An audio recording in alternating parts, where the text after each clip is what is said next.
ay hinatulan ng kamatayan. Udyok ng mga taong makasarili. Batid ni Pilato na inggit ang nag-udyok sa mga ito upang ipapatay si Jesus. Ninais naman ni Pilato na si Jesus ay mapalaya.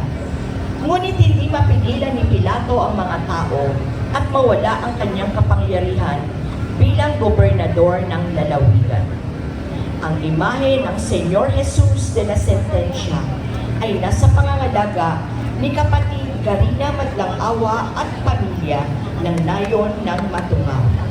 Senyor Jesus de la Sentencia, Maawa ka sa amin.